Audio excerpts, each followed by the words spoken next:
उस पहाड़ी और जंगली कस्बे में ट्रांसफर के ऑर्डर पाकर मैं परेशान हो गया, मगर क्या करता, सरकारी और काम की पाबंदी भी तो करनी थी।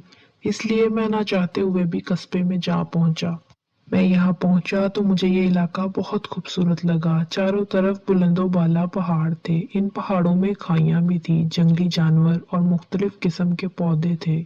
मेरी रहाइश टीले पर बने हुए एक छोटे से मकान में थी, जहां से पूरे कस्बे का नजारा होता। वो मंजर दिल को बहुत भला लगता था।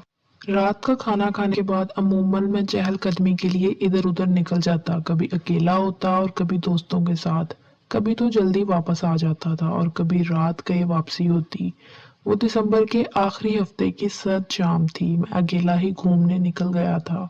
मैं एक सड़क के किनारे एक फिल्मी गाना गुनगुनाते हुए चला जा रहा था। इस सड़क पर कोई आबादी ना थी, अलबत्ता खासे फासले पर लाइटें लगी हुई थी, जिनमें से एक दो लाइटें जल रही थी। ज्यादातर लाइटें खराब होने की वजह से बुझी हुई थी। एक लाइट वाले खंबे के करीब से गुजरते हुए मुझे किसी बिल्ली के कराहने की आवाज आई। जिस तरफ से आवाज आ रही थी मैं इस सिमत मतवज्जो हो गया। रोशनी होने की वजह से वो मुझे नजर आ गई। सर्दी ज्यादा होने की वजह से उसकी हालत बहुत ज्यादा खराब थी। मुझे इस पर प्यार के साथ साथ रहम भी आया। मैं बिल्ली को उठाकर जल्दी जल्दी अपने घर लौट आया। मैंने हीटर ऑन किया और उसे तौलिए में लपेटकर हीटर के करीब रख दिया। कुछ ही देर में इसकी हालत संभल गई। मैं उसकी सेहत की बेहतरी पर खुश हुआ। लगता था उसे भूख भी लगी हुई है। मैंने डबल रोटी के टुकड़े दूध में भिगोकर इसे खिलाने शुरू कर दिए। खाने के बाद मैंने लाइट बंद की और सो गया। वो बिल्ली 3 दिन मेरे पास रही। मैंने उसकी खूब खिदमत की, खूब दूध पिलाया, तो इसके मुर्दा जिस्म में एक नई जिंदगी पड़ गई। चौथे दिन वो गायब हो गई तो मैंने इसकी कमी शिद्दत से महसूस की। खामखा ही मुझे उससे उन्स हो गया था। एक माह गुजर गया तो मैं इसे भूल गया। एक रोज फिर वो मुझे अपने मकान में नजर आई। मैंने उसे बुलाया तो वो मेरे कदमों में आकर लौटने लगी। इस रोज भी मैंने उसे दूध पिलाया। इसने दूध पिया और फिर से भाग गई। मैं उसे आवाजें ही देता रह गया। मैं हैरान था कि वो कहाँ गायब हो गई।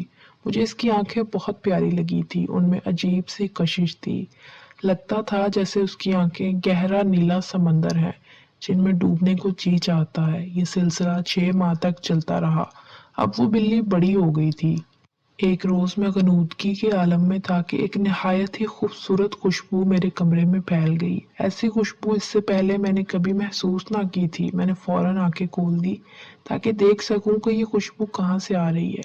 मुझे यकीन था कि मैं रात को लाइट बंद करके सोया था, मगर इस वक्त कमरे में अजीब सी रोशनी फैली थी, जिसे मैं कोई नाम नहीं दे सका कि वो रोशनी सफेद थी, दूधिया थी या कोई और। मैंने बल्ब की तरफ देखा, वो तो नहीं जल रहा था। तो फिर ये रोशनी कहाँ से आ रही थी? मैं उठकर बैठ गया। इधर उधर देखा तो नजर आया वो रोशनी खिड़की की जानब से आ रही थी। इस खिड़की के बाहर एक लड़की खड़ी थी जो बहुत हसीन लग रही थी। मैं इसे देखकर शशद रह गया कि ये कौन है और यहाँ क्यों आई है। अगले ही लम्हे मुझे ख्याल आया कि खिड़की तो बहुत ऊंचाई पर है और खिड़की के बाहर कोई खड़े होने की जगह भी नहीं, तो ये खिड़की के बाहर कैसे खड़ी है? मैंने अपनी दोनों आंखों को अच्छी तरह से रगड़ा कि मैं कहीं ख्वाब तो नहीं देख रहा, मगर वो ख्वाब नहीं बल्कि हकीकत थी। उस लड़की ने सुनहरे किस्म का लिबास पहन रखा था, जो इतना बारीक था जिसमें से उसका जिस्म साफ नजर आ रहा था। लड़की के बालों का रंग सुनहरा था। उसकी नीली आंखें देखकर मैं दंग रह गया। यूं लगा जैसे मैं यही आंखें पहले भी देख चुका हूँ। कुछ सोचने और समझने की मोहलत ही न रही। मुझे ऐसा लगता था जैसे मुझे अपने शहर में जकड़ लिया हो। मैंने घबराए हुए लहजे में पूछा, तुम कौन हो? उसके होंठों पर एक खूबसूरत मुस्कुराहट फैल गई। मेरा दिल तेजी से धड़कने लगा। वो अभी तक कुछ नहीं बोली थी। मैंने दोबारा पूछा, तुम कौन हो? वो फिर उसी तरह मुस्कुराई। कहने लगी, मैं फिरदौस हूँ, क्या मैं अंदर आ जाऊं? तुम्हारी इजाजत के बगैर मैं अंदर नहीं आ सकती। मैंने कहा, इसमें भला इजाजत की क्या जरूरत है? उसने कहा, इजाजत की जरूरत ना होती तो मैं पहले ही अंदर आ चुकी होती। मैंने बेताबी से कहा, आ जाओ, इजाजत है। न जाने वो कैसे लम्हे भर में अंदर आ गई। मैं हैरान था कि ना ही दरवाजा खुला और ना खिड़की। मैं खौफसदा सा हो गया। वो भी जान गई थी कि मैं परेशान और खौफसदा हो गया हूँ। मेरे कुछ बोलने से पहले ही वो बोली, मैं इंसानी मखलूक नहीं हूँ, लेकिन उस अल्लाह की ही मखलूक हूँ जो तमाम जहानों का खालिक और मालिक है। میں نے अपनी पेशानी से पसीना साफ करते हुए बोला, तो तुम्हारा ताल्लुक जिन्नात से है। बेशक तुम इंसान अशरफुल मखलूकात हो। जिन्नात भी बेपनाह ताकत रखते हैं, मगर इस कायनात में इन दो के अलावा मखलूकात हैं। मेरा ताल्लुक इनमें से किसी से है, तो फिर तुम मेरे पास क्यों आई हो? मेरा और तुम्हारा क्या ताल्लुक है? वो कहने लगी, एक ताल्लुक है हमदर्दी और खलूस का। मैं इसी नाते तुमसे मिलने आई हूँ। मगर क्यों? उसने कहा, मैं तुम्हारा शुक्रिया अदा करने आई हूँ, क्योंकि तुम मेरे मोहसिन हो, तुमने मेरी जान बचाई थी। तुम कैसा मजाक कर रही हो? मैं तो तुम्हें आज पहली बार देख रहा हूँ, मैंने उकताए हुए लहजे में कहा। वो कहने लगी, तुम्हें वो बिल्ली तो याद होगी जो तुम्हें सड़क के किनारे मिली थी। तुम उसे घर ले आए थे, दूध पिलाया था, डबल रोटी खिलाई थी। हाँ याद है, मैं उसे कैसे भूल सकता हूँ। वो कहने लगी, वो बिल्ली मैं थी, वो तुम थी, और अब ये रूप मैं समझ नहीं पा रहा। तुम डरो नहीं, मैं जिन भूत नहीं हूँ, मैं तुम्हें कोई नुकसान नहीं पहुंचाऊंगी। मेरे हवास कुछ बहाल हो गए तो वो मेरे करीब आ गई। उस मुजस्मा हुस्न को अपने करीब पाकर मेरे दिल की धड़कनें बेकाबू हो गई। मैंने उसके चेहरे की तरफ देखा तो इसकी नीली आंखें चमक रही थी। वो मेरे करीब बैठकर मुझे अपने बारे में बताने लगी। मैं अपने कौम के सरदार की बेटी हूँ और तुम्हारी दुनिया में सैर करने आई हूँ। हमारी और तुम्हारी दुनिया एक दूसरे के करीब करीब है, लेकिन हमारी ज़बान और फ़िज़ा तुम्हारी ज़मीन से बिल्कुल मुख्तलिफ है, मगर वो तुम्हारी दुनिया से ज़्यादा आरामदा है। आज मैं तुम्हें अपनी दुनिया की सैर कराने ले जाऊंगी, चलोगे ना तुम मेरे साथ? वो मेरी तरफ मोहब्बत भरी नज़रों से देखते हुए बोली, हाँ मैं तुम्हारी दुनिया ज़रूर देखूंगा। तुम मेरी आंखों में झांक कर देखो, वो जादू भरे लहजे में बोली। मैंने उसकी आंखों में झांका तो इसकी आंखों की चमक बढ़ने लगी। यूं लगा जैसे हर तरफ नीली धुंध छाती जा रही हो। मैं इस धुंध में डूबता जा रहा हूँ। न जाने कितनी देर वो धुंध छाई रही, फिर आहिस्ता आहिस्ता धुंध कम होने लगी। मैं अभी तक उसकी आंखों में झांक रहा था। वो मुस्कुराते हुए बोली, अब इर्द गिर्द देखो। मैंने जब देखा तो हम दोनों खुली फिजा में एक सरसब्ज पहाड़ी पर बैठे थे। उसके चारों तरफ दूर दूर तक सब्जा था। रंग बिरंगे फूल थे और फूलों से लदे हुए दरख्त। वो बोली, कैसी लगी तुम्हें मेरी ये दुनिया? बिल्कुल तुम्हारी तरह हसीन और खूबसूरत। लगता है मेरी तरह तुम भी मुझे चाहने लगी हो। क्या तुम मुझसे शादी करोगे? जी तो चाहता है तुम्हें इन आंखों में समेट लूं, मगर मैं इंसान हूं और तुम कोई और मखलूक हो। मैंने खुशी से कहा, मैं भी तुम्हें बेहद चाहने लगी हूँ, मगर हम शादी करने के बाद सारी उम्र तड़पते रहेंगे। वो उदासी भरे लहजे में बोली। मैंने बेताबी से कहा, ठीक है, मैं तड़पने के लिए तैयार हूँ। तुम्हें फिर मेरे बाबा से बात करनी पड़ेगी, जो हमारे कबीले के सरदार हैं। तुम मुझे इनके पास ले चलो, मैं उनसे बात कर लूंगा। ठीक है, हमें उनकी अदालत में पेश होना पड़ेगा। क्यों? क्या हमने कोई जुर्म किया है? वो बोली, हमारी दुनिया में किसी आदमजात का बगैर इजाज़त आना एक जुर्म है। आओ नीचे चलें, क्योंकि कबीले के लोगों को हमारी आमद की खबर हो गई है और अदालत लग चुकी है। अगर हमें ज़रा सी भी देर हो गई तो वो हमें लेने खुद ही आ जाएंगे। ये कहकर वो उठ खड़ी हुई। मैं भी उसके पीछे चल पड़ा। हम दोनों इनके सामने जाकर खड़े हो गए। वो आदमी बोला, फिरदौस, ये आदमजात कौन है? यहाँ क्यों आया है? सरदार गर्जदार आवाज में बोला, बाबा ये मेरा मोहसिन है और इसे यहाँ मैं लेकर आई हूँ। वो पूरी तमाद सी बोली। फिर उसने सरदार को तमाम वाकया बताया, जब मैंने शदीद सर्दी में उसकी जान बचाई थी। वो सब कुछ सुनकर सरदार बोला, ये वाकई तुम्हारा मोहसिन है, इस वजह से हमें इसे बगैर इजाजत अपनी दुनिया में आने पर माफ करते हैं। अब ये हमारा खास मेहमान है। बाबा ये मुझसे शादी का ख्वाहिशमंद है। वो बिला झिझक बोली, ठीक है, इसे मेहमान खाने में ले जाओ। ये कह के सरदार उठा और एक तरफ चल पड़ा। फिर दोस्त ने मेरा हाथ थामा और मुझे लेकर एक इमारत में दाखिल हो गई। वो मुझे इमारत के एक खूबसूरत और आरामदा कमरे में ले गई। उसकी आराइश को मैं लफ्ज़ों में बयान नहीं कर सकता। फिर दोस्त मुझे उस कमरे में छोड़कर बाहर निकल गई।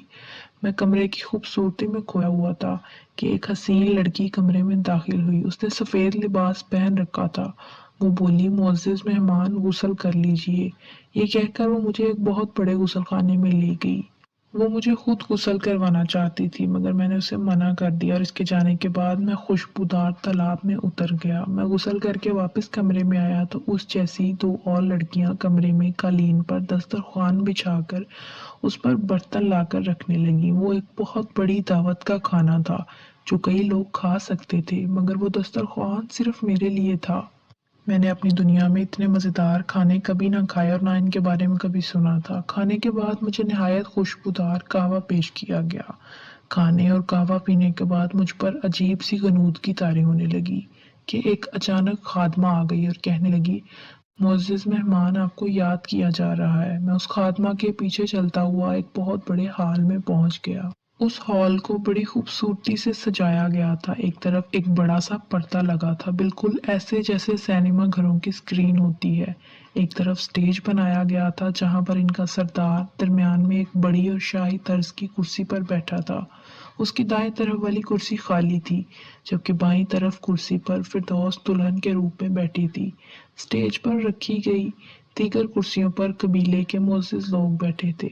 ہال میں رکھی گئی کرسیوں پر ایک طرف مرد اور دوسری طرف عورتیں بیٹھی تھی۔ وہ خادمہ مجھے سردار کے ساتھ والی کرسی تک لے گئی۔ سردار نے مجھے اس پر بیٹھنے کو کہا۔ میں وہاں بیٹھ گیا۔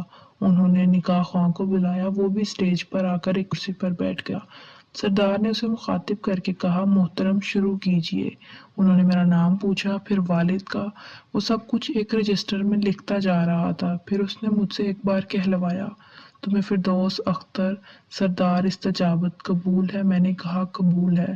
پھر وہ اٹھ کر فردوس کے پاس گیا اور اسے بھی یہی کہا۔ فردوس نے کہا، قبول ہے۔ اس کے ساتھ ہی ہال تالیوں اور مبارکباد کے شور سے گونج اٹھا۔ کچھ دیر بعد جب شور تھما تو ہال کا پردہ اٹھایا گیا اور وہاں رقص اور موسیقی کی محفل لگائی گئی۔ لڑکیاں ناچتی اور گاتی رہیں اور میں سنتا اور دیکھتا رہا۔ کچھ دیر بعد وہ پروگرام ختم ہو گیا۔ مجھے اور فردوس کو خوبصورتی سے سجائی گئی خوابگاہ میں پہنچا دیا گیا۔ وہاں آ کر فردوس نے دلہنوں والا لباس اتار کر ایک سنہری لباس پہن لیا۔